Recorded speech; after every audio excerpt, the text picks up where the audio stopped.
So why does the internet hate Chris Brown? What's he done that's so bad? Well, let's talk about it. So you all know this guy, his name's Chris, and this story starts when he's 19, and he's already a famous singer at this point, and he's legitimately a very talented guy. And during this period, he just so happens to be dating another famous singer, this woman, Rihanna. So one night in 2009, Chris and Rihanna are driving around town. When Rihanna, I guess she's looking at his phone and she sees something suspicious. A text from a girl that he used to smash with. And this pisses her off, and she accuses him of cheating, and she's screaming, "You're such a liar! I hate you!" And she tries to kick him as he's driving. And of course, this pisses Chris off. And so then, boom, he starts punching her in the face with his right hand while he drives with his left. And bam, she spits on him because she's got blood in her mouth. And he's like, "Oh, I'm gonna beat the shit out of you when we get home." And so Rihanna gets scared, and she tries to call her assistant. But her assistant doesn't answer. And so Rihanna fakes a conversation and is like, "Make sure the cops are there when I get home."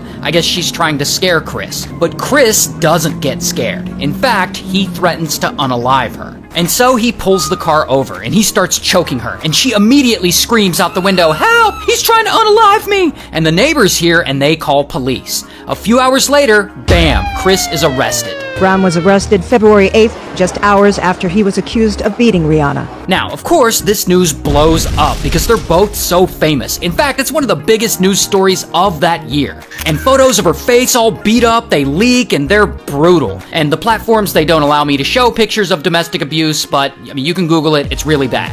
And so anyway, Chris ends up going to court and he takes a plea deal and he gets 5 years probation. And to try and rehabilitate his reputation, Chris releases a public apology. I am very sad and very ashamed of what I've done. I have told Rihanna countless times, and I'm telling you today that I'm truly, truly sorry and that I wasn't able to handle the situation both differently and better. And so yeah, it seems like he learned his lesson and that he'll never do anything like this ever again.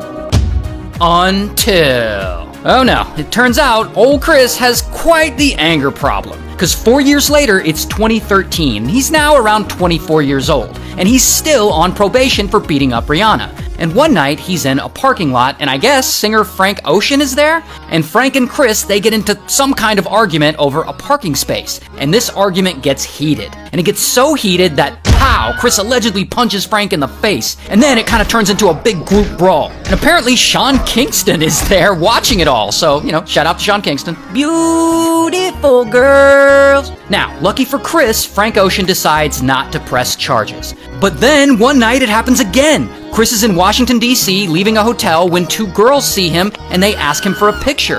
And so Chris stops to take a picture, and I guess there's some random guy there who thinks it would be funny to photobomb them. So he jumps in their picture and he's like, "Ah, hey!" And Chris gets super pissed off and says, "I'm not down with that gay shit!" And pow, he punches him in the face and it breaks his nose. And so then, bam, Chris is arrested again. Here's his mugshot, and here he is in court.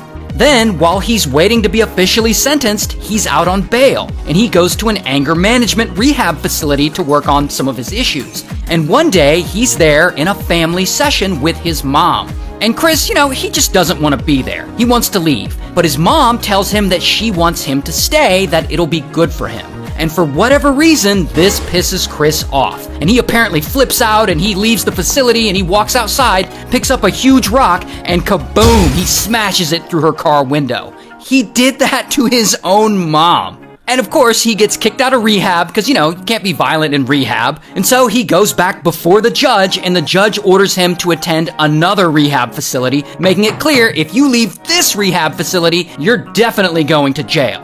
So in 2014, Chris is at a new anger management rehab facility, and one day they're all doing a group therapy session, and the facilitator starts this exercise with the group. He's like, "Let's go around the room and everyone say something that you're good at doing. Chris, what are you good at doing?" And I guess Chris is grumpy that day or something, and he's like, "I'm good at using guns and knives," which is not the best thing to say when you're in anger management. And of course everyone's like, "What the fuck?" And so anyway, boom, Chris gets kicked out of rehab again. And because of that, he has to spend 108 days in jail. Oh, but it keeps going. 2 years later, New Year's Day, Chris has a little party in his Las Vegas hotel room, and a woman there ends up taking a picture of him without his consent. And Chris, he gets real pissed off again, and he's like, pow! He allegedly punches her right in the face. And of course, she ends up filing a lawsuit against him, and Chris gets mad that she did this, and he posts about it on his social media. Obviously, somebody's looking to get a check or start some shit. I don't know this old looking bitch. This bitch old, like dusty. She came to Vegas, she probably came to my room, it was too ugly to get in. Anyways, this drama ends when Chris ends up settling with this woman out of court. That same year, in 2016, Chris gets in trouble again because he had hired some kind of manager to help him rehabilitate his bad image. But one day, he allegedly gets mad at that guy and he flips out and he starts punching his own manager. And the manager ends up suing him, and once again, they settle out of court. And so bro just keeps going. Like, you can see a pattern here. Over the years, he's accused again and again and again of assaulting people and essaying many different women, including one time in 2020 on Diddy's yacht, where he allegedly essayed a dancer he met there. Because, you know, Chris and Diddy were apparently friends.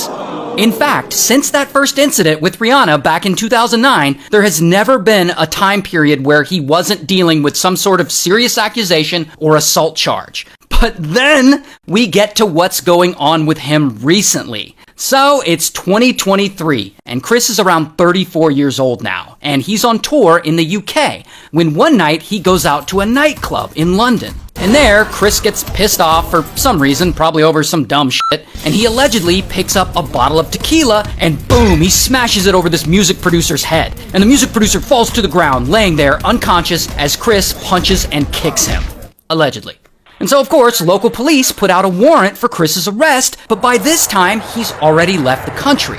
And 2 years go by. Now it's 2025. And Chris goes on tour again. And for the first time in 2 years, he comes back to England. Once he's there, in his hotel, boom, police arrest him. And I don't have a mugshot for this, but I do have this mugshot from 2018, where he got arrested for apparently assaulting a photographer that I didn't even have time to get into that story. Anyways, as of right now, he's out on bail and free to go on his tour. However, if he is found guilty of this 2023 assault, he's facing up to 16 years in prison. Hey, just reminding you that my entire catalog of true crime videos is now on Spotify. So if you want to listen to me over there, it's called the Ray William Johnson True Story Podcast.